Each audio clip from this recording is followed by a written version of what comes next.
Hi guys! So, samahan nyo akong pumasok sa office. Flex ko lang yung t-shirt ko. Grabe, sobrang mura niyan. 700 forint lang. Parang 100 pesos something lang. Sobrang mura. Tapos yung boots ko from Temu. Mga 10,000 forint lang yan. Pag sa Hungary mo binili ang boots, napakamahal. So, medyo good deal. And then, syempre, ang ating jacket. Actually, yung leggings ko dyan, pang 5 to 10 degrees lang eh. Yung pang 0 to 5 degrees ko kasi ay nasa labahan. So, sana mag-survive tayo kahit 3 degrees ang klima sa labas.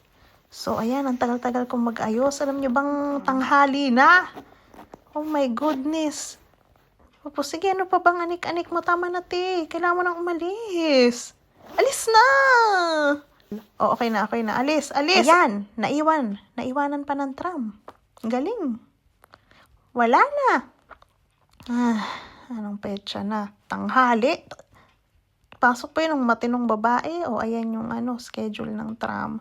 Tapos, na-realize ko, expired na pala yung monthly pass ko. So, kaysa gumawa tayo ng illegal na sumakay habang expired ang monthly pass, lalakarin ko na lang papunta dun sa bilihan ng pass, which is sa train station.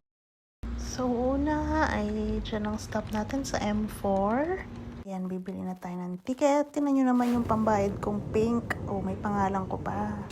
Tchanan! Yan na yung train. Habulin ko ba? I think wala na. Hindi ko na yan mahabol. Okay, ang bagal kasi. Okay, perfect. Buti na lang. Ang bilis dumating nung kasunod. Tapos niyan, lilipat tayo dito sa M3. And then, bababa tayo sa Lehelter. Tapos yan, lalakarin na natin yan. So, ito yung area na lagi kong nilalakad. So, para siyang forced exercise. Kasi wala talagang sasakyan na bababa diretso sa office. So, kailangan mo talagang lakarin. So, at least, pupwersa ako mag-exercise, diba? Kesa maghapon lang ako sa bahay, nakahiga. Tapos ito naman, katabi ng office namin, kindergarten. Sobrang cute ng mga bata dyan tuwing 3 p.m. Nakakatuwa sila. Tapos yan, yung office namin, katabi niya. So papasok ka lang dito sa umiikot na pintuan. Tapos, itatap mo lang. Grabe. Start ng work. Anong oras na? Diyos mio, marimar. Wala pa akong kinakain, guys. So, ang utak ko ay pagkain. Ayan yung office namin. Ayan, yung larong yan. Ang galing ko dyan, grabe. Ayan, wow! Totoo ba to? Nag-work na talaga ako, legit.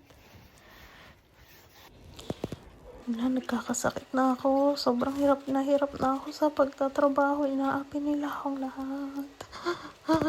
De, joke lang. Ang dali nga ang trabaho ko eh. Ganyan lang oh. Oh, tapos na. Oh, edi kakain na tayo. Yay! Kakain na kami. Ano kaya ang menu? Hungarian yan. So, dun tayo sa English. Ano ba? Anong masarap? Ano ba yan? Ano yan? Kaso puro Hungarian naman din yung nasa ano ba yan? Ayun na lang. Ayun. Nakakita na ako ng gusto ko. So, ayan. Steak potatoes. Yan ang ating carbs. Kinukuha ni ate. Tapos, for our main, napili ko yung pork belly na Asian style daw. Na akala ko okay. Okay naman, pero grabe. Ang lalagay, sobrang kasalanan. Puro taba. So, dito ko siya kakainin, guys. Sa aming, ito yung pang main naming kitchen. Tapos, mag-isa lang akong kakain. Kasi, syempre, wala lang. Gusto ko lang mag-senti-senti. Kaya, mag-isa lang. Tapos, samaan na natin ng kape. Ano bang masarap? Ang dami-daming kung anong kape dito. Wala namang Nescafe 3-in-1. Parang hindi na mahirap mamili. Di rin ako namili ng capsule. Ito rin ako galing sa machine. Pinili ko yung latte. Tapos, yan, kain-kain na. Emot-emot lang tayo ng onte. Ang saya kaya guys kumain ng mag-isa. Nandun talaga yung peace, alam niyo yun? Parang makapag-isip ka ng mga desisyon mo sa buhay, ano yung mga pagkakamali mo, ano yung mga pinagpapasalamat mo. Tapos, tour ko na din kayo sa aming office. Ayan siya. Minsan ang dami-daming tao dito. Pero kasi parang 2 PM na ako kumain. Tapos yan, libre lahat ng mga cereals. Pag may trip ka dyan, mga snacks, yan, libre yan lahat ng company. Tapos, pwede ka rin gumawa ng juice. May isang pair na bulok. Yan na lang ang natira sa sa fruit day. Kasi tuwing umaga, maraming prutas eh. Tapos, ayan, dami naming rep. Ang OA. Ang dami naming gatas. Ang dami lang yung microwave namin. Parang 6. Iba pa yung sa baba ayan, kung ano bang nilagay nila dyan. Ito yung 5th floor namin na kitchen. Pero sa baba, iba pa. So, meron ding pa free na chocolate. Si MSCI dahil siguro nga magpapasko na. So, yan yung parang sikat nilang chocolate. Sa mga grocery, ang dami-daming ganyan. Di ko alam kung pumasok ba akong para magtrabaho o pagkain na lang talaga yung gagawin ko. May balak ba talaga akong magtrabaho pa sa buhay? Bumalik ka na sa trabaho mo, puro kakain. Ayan pala yung isa namin ding coffee machine. Iba naman yan, diba? Siguro may 5 kaming coffee machine dito. Iba pa dun sa mga nasa corner. Ayan. Wow, bumalik ako sa desk. Pero syempre, kakain pa din. Ayan, galing yan. Na-decot ko sa mga libre naming supplies. So, mag-work muna tayo habang kumakain. Tapos, yan. Kung syempre, magpapanggap ka na, kunyari, magpipindot ka ng unti. At aalis na rin ako ng 6 PM para bumili ng gloves. Tingnan nyo isa kong kamay, walang gloves. Kasi ba naman, nilabhan ko yung leather. Leather nga pala, hindi nilalabhan, lumiit. So, yung left ko na kamay, okay pa. Yung right na gloves, wala, lumiit talaga siya. Kahit anong ipagpilitan mo, hindi talaga magkakasyang kamay mo. So, nagtingin-tingin na ako ng mga gloves dito. Kasi parang lahat pang ski. Ayan. Ayan naman mga sa ulo, iba't ibang pang lamig. Kasi ang OA na talaga ng lamig dito. Para akong nanghihina sa lamig. Parang pumapasok sa kaluluwa ko. Ay. Tapos, after ko mag-shopping, pumunta na kami sa bar. So, sagot din ng company namin yung painom or food. Hindi mo na mahilig uminom. Pero, tatry ko na din. So, yung pinili ko ay lychee something. Ang sarap niya.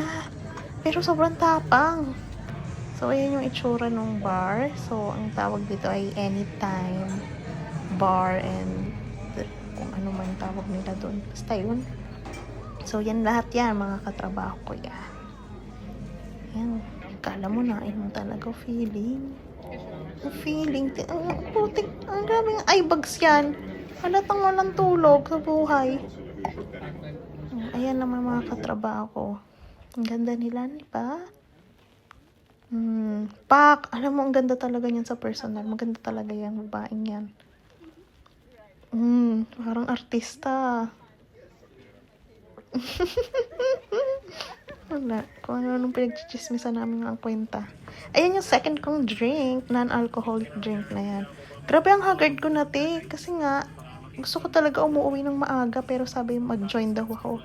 So, sige, join tayo. Tapos ang dami na nilang pinagkukwentuhan dyan. Wala na ako naintindihan. Gusto ko na umuwi. Oo, sige. Siya, kusunom. Wala man ako makausap. So, nag-bowling na rin kami. Kasama yan, bayad din yan ng company namin. Ewan ko ba? Tapos, inom, mawang bowling. So, nag-try na rin ako. Hindi naman ako marunong. Medyo chumamba lang ako sa part na yan. Tinan nyo. Oh, not bad.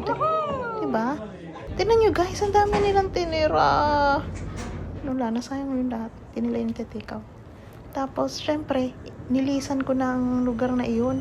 Lahat sila, tatapusin nila yung round sa bowling. Ako hindi, gusto ko na umuwi. Alam nyo namang lola nyo, gusto na umuwi maagat matulog. Yay, bye!